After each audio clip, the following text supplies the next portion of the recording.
الحمد لله رب العالمين والعاقبة للمتقين ولا عدوان إلا على الظالمين وأشهد أن لا إله إلا الله وحده لا شريك له وأشهد أن سيدنا ونبينا محمدا عبد الله ورسوله وصفيه وخليله وخيرته من خلقه أجمعين. اللهم صل وسلم وبارك على هذا النبي الكريم وعلى آله وأصحابه ومن دعا بدعوته واستنى بسنته إلى يوم الدين. أما بعد، إخوة الإيمان، يقول الله تبارك وتعالى في محكم التنزيل: بسم الله الرحمن الرحيم: ولا تفسدوا في الأرض بعد إصلاحها وادعوه خوفا وطمعا إن رحمة الله قريب من المحسنين. Estimados irmãos, este é o versículo 56 do Surat Al-A'raf. Allah subhanahu wa ta'ala, neste versículo, diz: وَلَا تُفْسِدُوا فِي الْأَرْضِ بَعْدَ إِصْلَاحِهَا. Esta é uma proibição. وَلَا تُفْسِدُوا, e não corrompais a terra. Não podem corromper a terra. بَعْدَ إِصْلَاحِهَا, depois que esta foi pacificada. وَادْعُوهُ خَوْفًا وَطَمَعًا. Invocai Allah subhanahu wa ta'ala khawfan, com temor, wa tama'an, com esperança. Inna rahmatallahi qaribun minal muhsinin, pois a misericórdia de Allah está próxima aos benfeitores. Estimados irmãos, hoje queremos fazer uma reflexão em torno deste versículo 56 do Surat Al-A'raf. وَلَا تُفْسِدُوا فِي الْأَرْضِ بَعْدَ إِصْلَاحِهَا. Há aqui uma proibição de se corromper a terra. Allah subhanahu wa ta'ala pacificou a terra, mas o homem é que vem corrompê-la. E aí há uma proibição de corromper a terra. Entretanto, logo a seguir no versículo 57, encontramos este versículo. Allah subhanahu wa ta'ala diz: وَهُوَ الَّذِي يُرْسِلُ الرِّيَاحَ بُشْرًا بَيْنَ يَدَيْ رَحْمَتِهِ. É Ele quem envia os ventos alviçareiros, fecundantes, بَيْنَ يَدَيْ رَحْمَتِهِ, pela sua misericórdia envia os ventos fecundantes, os ventos alviçareiros. حتى إذا أقلت سحابا ثقالا, até que quando essas nuvens estão carregadas de água, que é a chuva, سقناه لبلد ميت, então nós impulsionamos para uma terra árida, para uma região árida, sem chuva. فأخرجنا به من كل الثمرات فأخرجنا به الماء.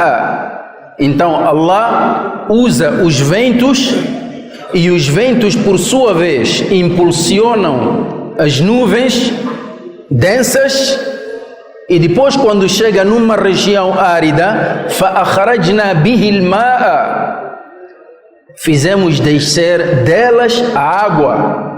فأخرجنا به من كل الثمرات, e dessa água fizemos brotar semeaduras, várias plantas, fizemos brotar a vegetação. من كل الثمرات كذلك نحيي الموتى لعلكم تذكرون. Dessa forma também ressuscitamos os mortos para que possam meditar. Nisto há sinais. Mas a seguir vem um outro versículo. Allah subhanahu wa ta'ala diz: وَالْبَلَدُ الطَّيِّبُ يَخْرُجُ نَبَاتُهُ بِإِذْنِ رَبِّهِ. Da terra fértil brota a boa vegetação com a anuência do seu Senhor. وَالَّذِي خَبُثَ لَا يَخْرُجُ إِلَّا نَكِدًا. Mas da terra estéril não sai senão produto prejudicial.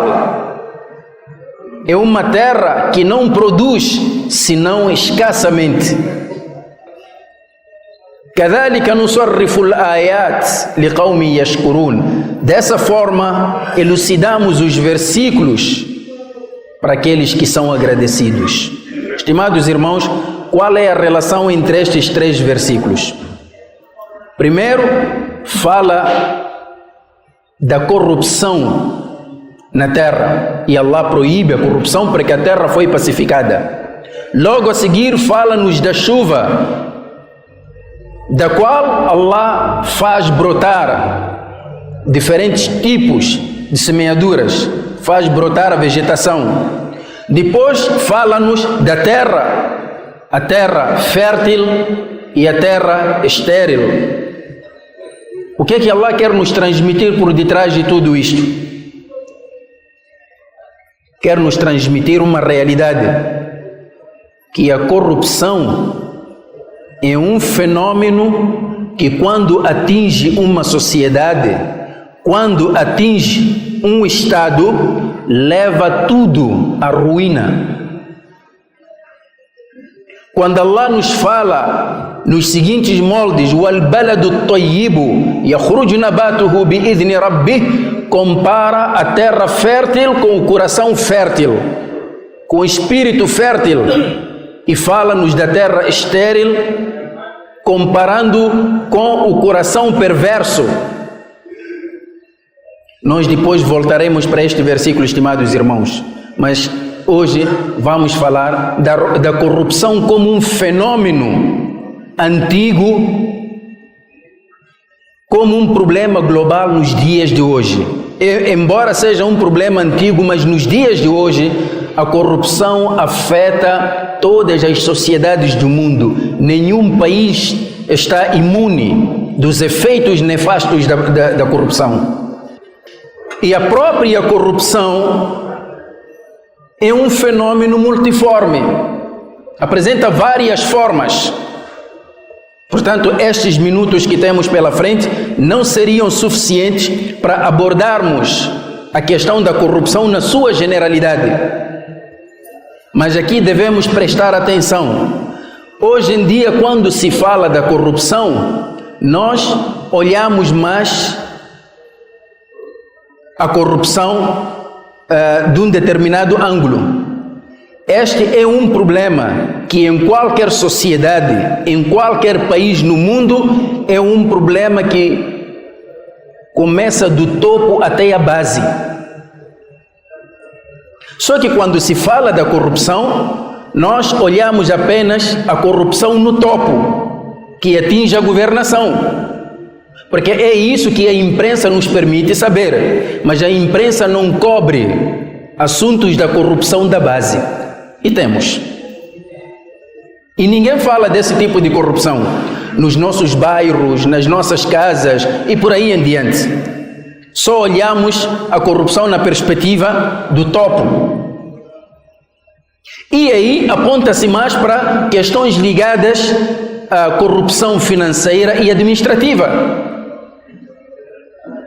Naturalmente, há muitos muçulmanos que pensam que o Islã não fala desta matéria, não cobre esta matéria. Pensamos que este é um assunto puramente político ou econômico. Estamos errados. Dentro de poucos momentos vamos descobrir que estamos errados. Estimados irmãos,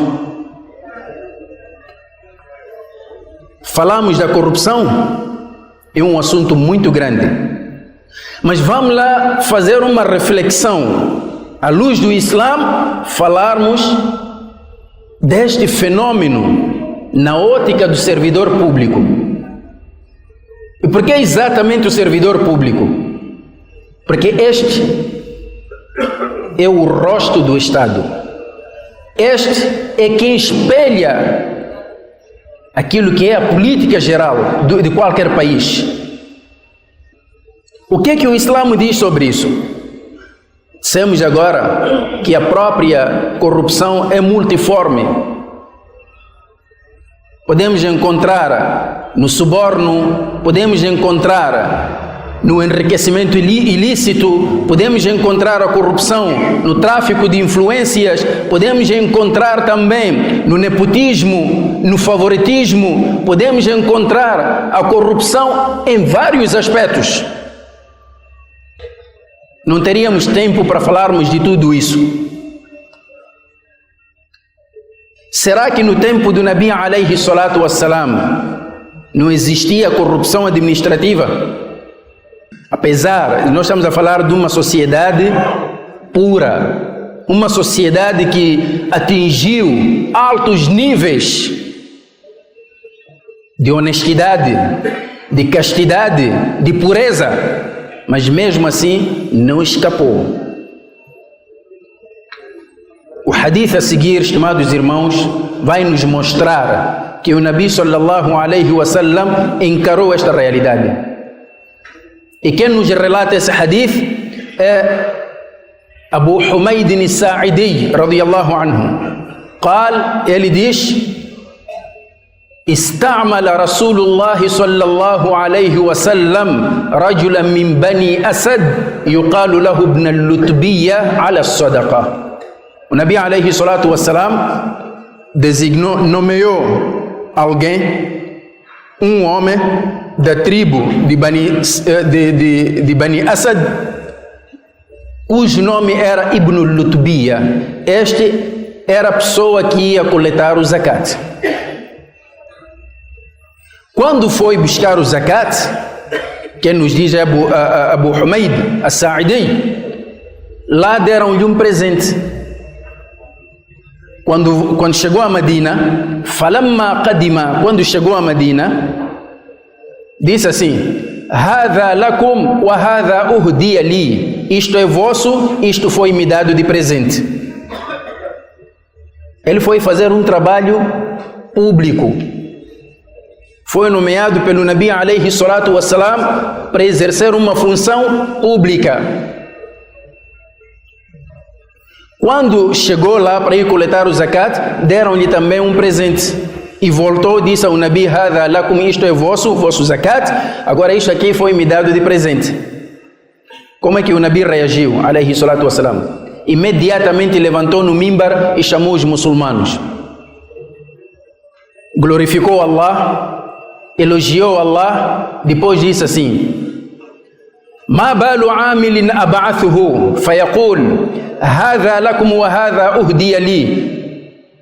Por que eu mando alguém para ir coletar o zakat e quando volta diz: isto é vosso e isto foi me dado de presente?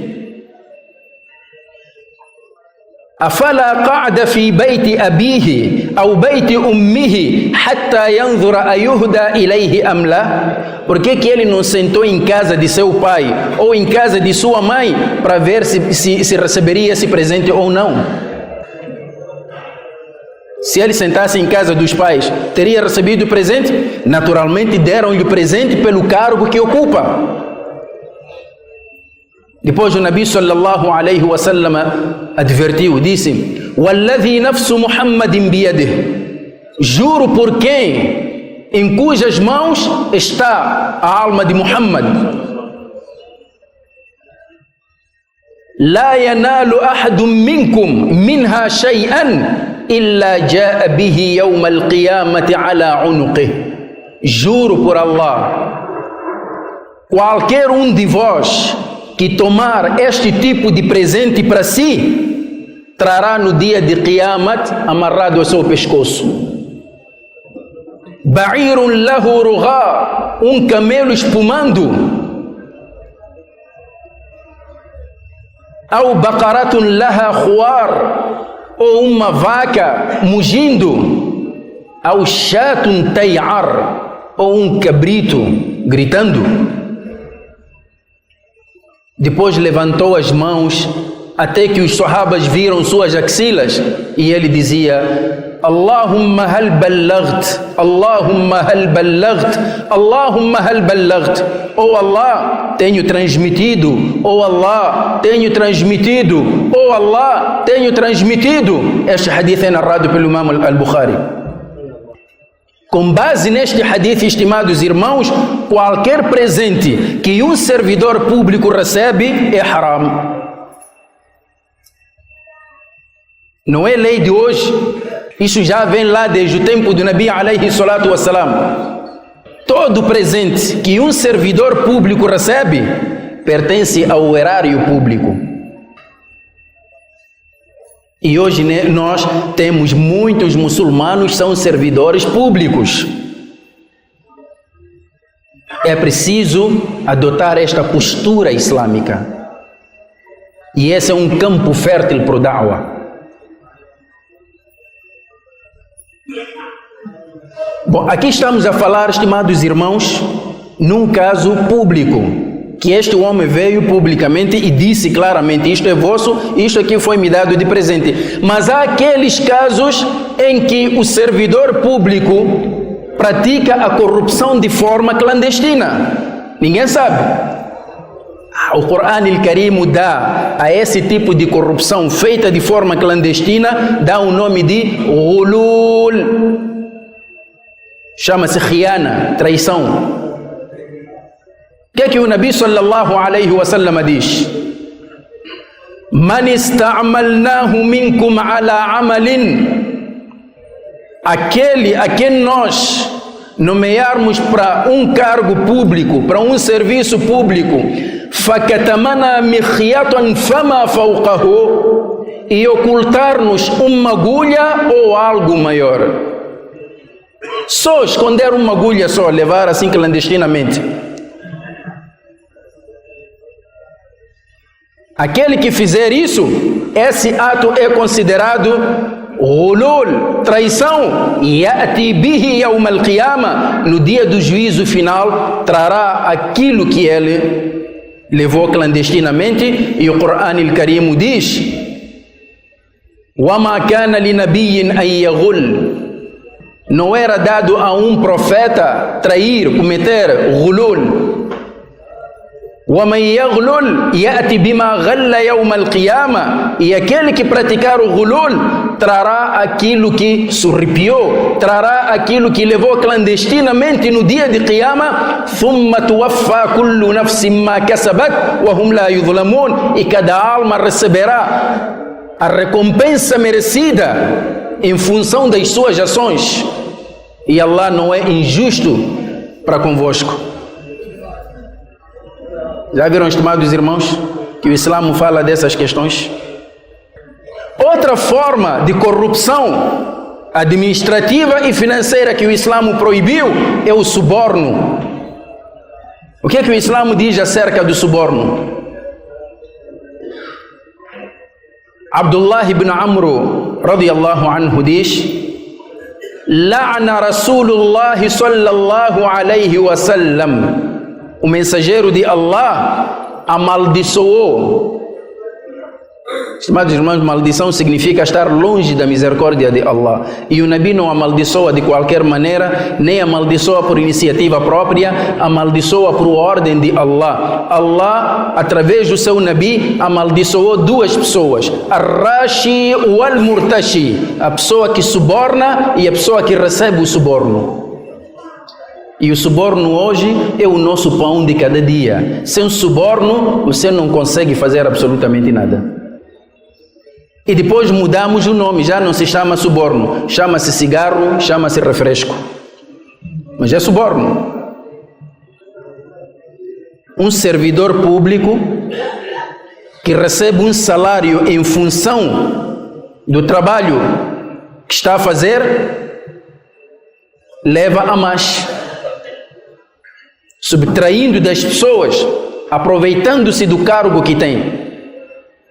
Como é que um povo pode prosperar quando a sua base de vida está no suborno, está no ghulul, está nesse tipo de corrupção?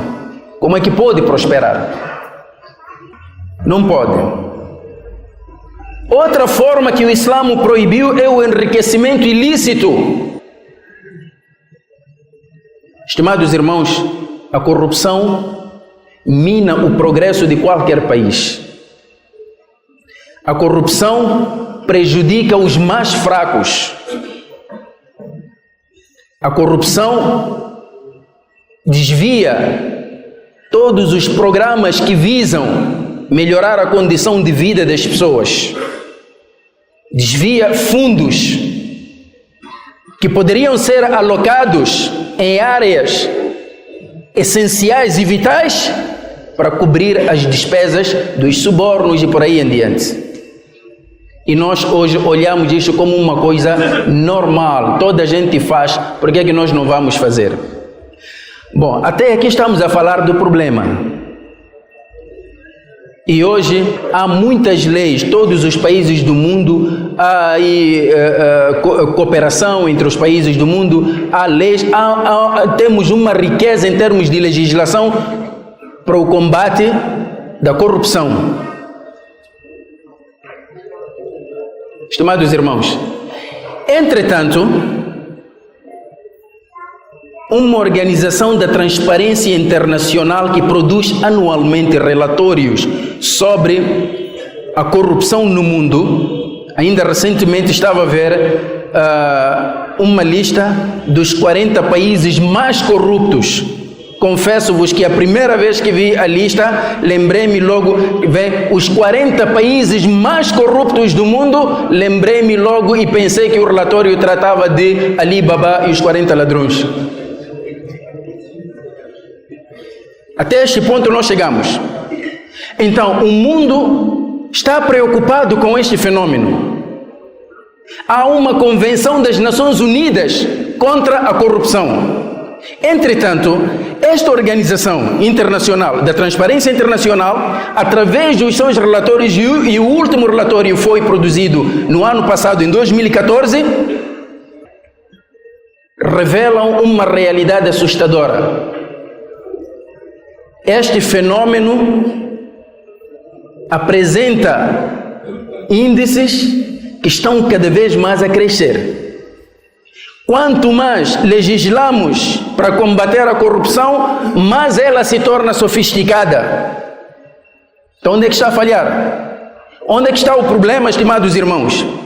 Por que é que não se consegue combater a corrupção? Se olharmos para as leis que o mundo até agora está a produzir, as leis feitas pelo homem, que visam combater a corrupção, a sua atuação centra-se no ato da corrupção. O tratamento que o Islã dá a este fenômeno centra-se na pessoa corrupta. É esta a diferença. Porque o Islã, à luz do Islã, o problema é verdade que o Islã adota as várias medidas preventivas, mas destaca o indivíduo corrupto. Há um problema interno que é preciso resolver. E é esse ponto que as nossas leis não cobrem. Vou trazer aqui alguns exemplos. No Islã, os valores morais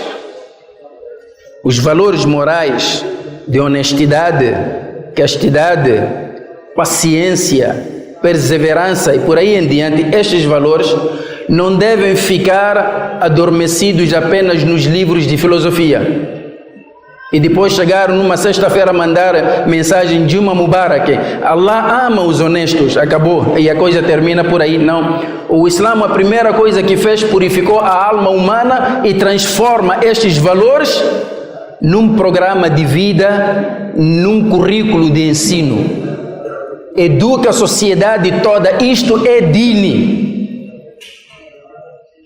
É por esta razão que no tempo do Nabi alayhi salatu wassalam, a contratação ou a nomeação de alguém para servidor público, além da sua capacidade técnico-profissional, olhava-se também para esta componente de valores morais. Certa vez, Umar ibn al-Khattab quis nomear um governador para uma região islâmica.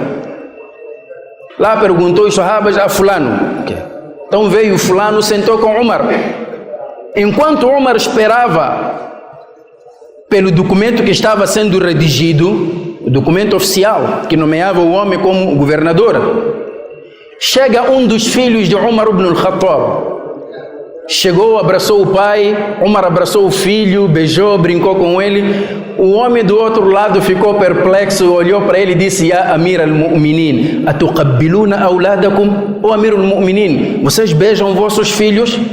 Wallahi nahnu la nuqabbiluhum. Juro por Allah, nós não temos esse hábito, não beijamos nossos filhos. Um ato inocente como esse. Sabem, estimados irmãos, o que Umar ibn Khattab fez? Pediu o documento e rasgou ali mesmo e disse: vá-te embora. As pessoas perguntaram: Ya Amir al-Mu'minin, o que é que foi? Disse: um homem que não tem compaixão para com os próprios filhos vai ter compaixão com o Ummat Muhammad? Está vendo o critério de escolha? Não basta só a capacidade técnico-profissional. Tem lá no fundo do coração: este homem vai ser, para esta comunidade que vai liderar, vai ser Musa ou Firaun? É preciso também ver isso.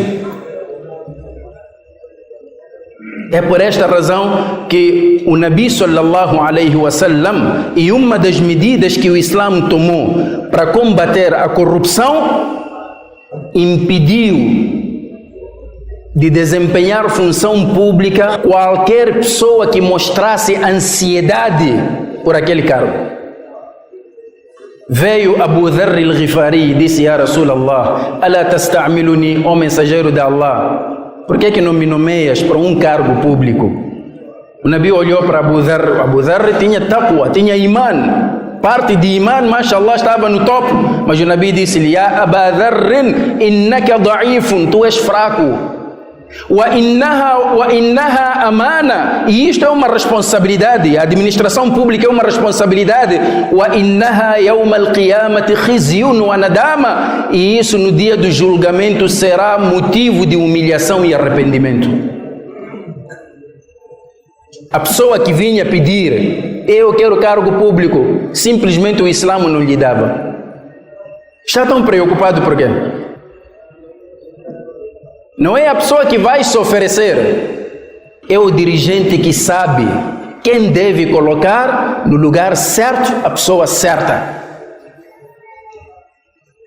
Então, o servidor público pode ter até capacidades profissionais invejáveis, mas tem um coração todo fechado. Só pensa nele, pensa nele, pensa nele. Mais tarde, se houver alguma coisa que vai pensar nas pessoas, este não serve, não pode ser nomeado. Não tem compaixão. Um servidor público é o primeiro nos sacrifícios, o último nos benefícios. Este aqui é o servidor público. No tempo em que houve seca em Medina, não havia comida. Algumas pessoas viram Umar ibn Khattab, sentiram pena dele como khalifa. Este homem está a sofrer. Um dos governadores de Umar preparou as escondidas aí carne, conseguiu encontrar carne e enviou como presente para Amir al-Mu'minin. Umar, quando recebeu, perguntou: de onde é que vem isto? Disseram-lhe: o seu governador na região tal mandou. A primeira coisa que Umar fez, perguntou: todos os muçulmanos lá comem disto também? Disseram que não, esta comida é a comida da classe elite. Disse: então devolvam. Vou continuar a comer pão e azeite. Como daquilo que todo o povo come para sentir aquilo que ele sente. Onde é que nós estamos destes exemplos?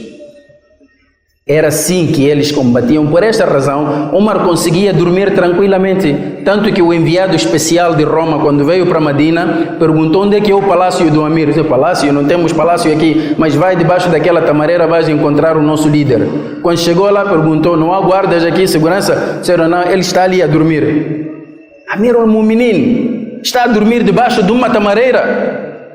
olhou para ele e disse: Ya Umar, adalta fa aminta fa nimta. Foste justo, dormiste, foste justo, então estás seguro, por isso estás a dormir tranquilamente.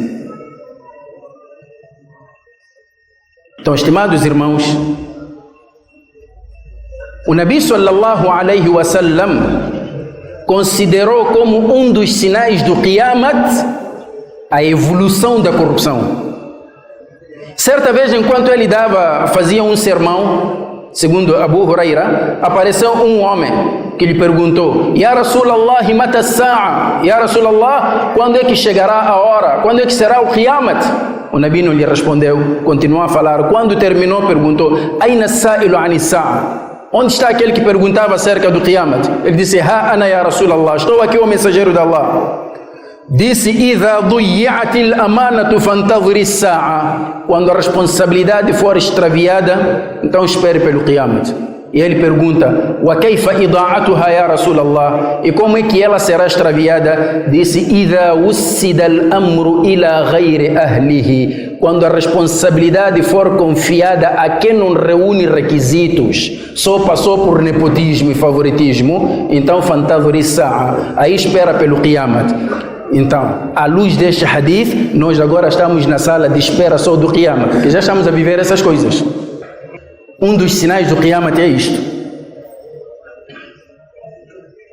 Estimados irmãos, isto é uma responsabilidade e cabe aos muçulmanos, aqueles a quem Allah lhes concedeu esta oportunidade de exercerem funções públicas, darem o exemplo islâmico. Está aí um campo fértil para fazer da'wah, transmitir a mensagem do Islã. Só que hoje ficamos espantados. Quase a maioria dos muçulmanos estão mergulhados nessa corrupção. Dizem: se a maioria faz, por que eu não vou fazer? Isto é triste. Quando os outros recebem subornos, o muçulmano deve dizer que não, a minha religião não me permite fazer isso. Não me permite fazer isso. Estimados irmãos, porque o crente está ciente de que ele depois prestará contas. Então o Islã primeiro purifica a alma. É por isso que é bom que um servidor público tenha fé e seja cumpridor da sua fé. E todas as religiões promovem estes valores morais. Promovem. Mas, entretanto, quando você aborda este tipo de assunto, diz que não, mas isso é coisa de religião. Você sabe que este Estado é laico. Então você está a trazer coisa de religião aqui para quê? Então preferimos cair no abismo para salvarmos a nossa laicidade e não buscarmos as soluções que a religião traz para um problema concreto e sério. É um problema sério. Quem foi que disse que a religião só deve ficar aqui no coração? Quer dizer, é este muçulmano que vem para o masjid, faz 5 salats, faz dua, ao mesmo tempo chega lá fora, já se transformou num lobo. No masjid é um pombo branco, lá fora é um lobo. É possível? E as pessoas perguntam: mas afinal a tua religião não te proíbe isto? Talvez fosse necessário agora começarmos já a exigir já nos currículos para os candidatos para a função pública, ver primeiro se ele é cumpridor da sua religião, está comprometido com a sua fé. Lá onde ele vive, como é que as pessoas olham para ele? É uma pessoa fechada, que não colabora com ninguém. Então, sendo um servidor público, como é que vai trabalhar para essa mesma comunidade? Estimados irmãos, isto é grave. É grave o que está a acontecer. Num país onde tudo tem preço. Mais uma vez, outra medida que o Islã adotou para combater a corrupção é que estes valores morais que não permitem que a pessoa caia no abismo da corrupção, O Islã transformou isto num ibadah. Você adora Allah servindo bem as criaturas de Allah. Enquanto que nas nossas leis não há este tipo de incentivos. A pessoa faz quando sabe, a pessoa observa estes valores quando sabe que tem um ganho material.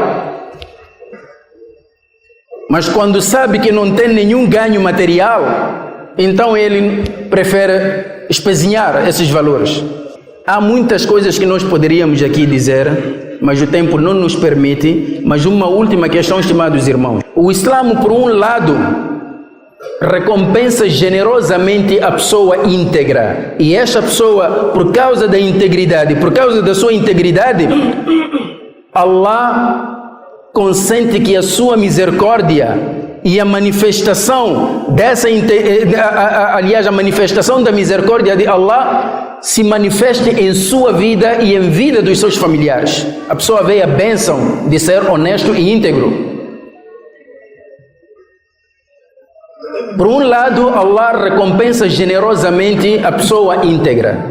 Por outro lado, penaliza severamente o infrator. Mais uma vez, é que quando o corrupto, o que é que lhe move para praticar a corrupção? É o desejo de adquirir alguma vantagem através daquele seu cargo. É este o desejo que lhe move. O desejo é maior, então ele vai. Mas por outro lado, vai encontrar uma pena inferior ao desejo que lhe move para praticar a corrupção. Quer dizer, é uma pena que lhe dá cócegas só. O que é que ele vai fazer? Qual é o medo que vai ter? Mas quando a pena está à altura do crime, e ele antes de fazer pensa duas vezes, olha, se eu cair nas malhas da lei, estou frito. Vai pensar 2, 3, 4 vezes antes de fazer. A pena tem que ser assim. A pessoa mata, comete corrupção, relega a desgraça, a sociedade, tudo que vai lhe acontecer, que vai ser apanhado, depois está no calabouço. Significa que nós simplesmente tiramos aquele homem da vida pública e fomos lhe dar uma cela de 5 estrelas na BO. Está lá. Mas ele lá precisa de comer. Agora, o que é que vamos fazer? Então, vamos tirar destes mesmos cidadãos que ele prejudicou, vão alimentar a ele lá. É por isso que outros países adotam penas alternativas, trabalhos sociais. Ele tem que sentir isso, onde não tem remuneração. Você prejudicou esta gente que trabalha de 1 a 30. Você só num abrir e fechar de olhos, estás a prejudicar. Agora vais sentir o que é acordar de madrugada para ir trabalhar, para garantir o pão de 1 a 30 aos seus filhos e aos seus familiares. Então você vai trabalhar para esta gente sem remuneração, trabalho social. Nem que tenha que ir para Machamba. Só que as nossas leis, como eu dizia, dão cócegas. Cócegas como? É apanhado, de repente estamos a falar de direitos humanos. Estimados irmãos, que direitos tem alguém que não respeita a si mesmo? Quer dizer, aquela pessoa que sofreu as consequências desta corrupção, não pensamos nele. Não pensamos nele, mas vamos pensar no criminoso. Direitos humanos, é preciso não lhe doer aqui, cuidado ali, é preciso... Estimados irmãos, só falta dizer então, ele está lá preso. Mas como é que ele dorme? Ouvimos dizer que está a dormir no chão, mas também não está certo. Estimados, não é para comprarmos colchões luxuosos na África Sul para ele?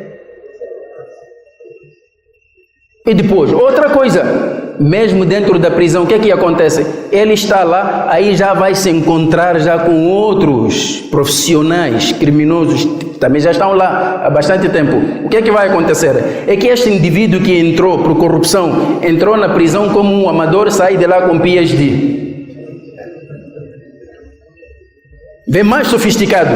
Então, temos que repensar. Então, isto tudo requer de nós, principalmente nós muçulmanos, Primeiro temos que saber que o Islã, que nos dignifica, fala destes assuntos.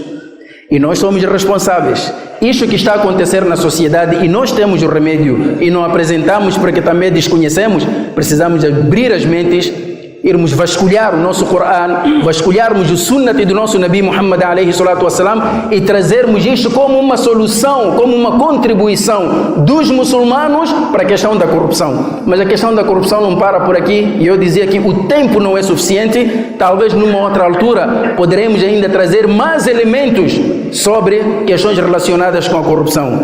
Aquulu qawli hadha wa astaghfirullah li wa lakum fastaghfiruhu innahu huwal ghafurur rahim.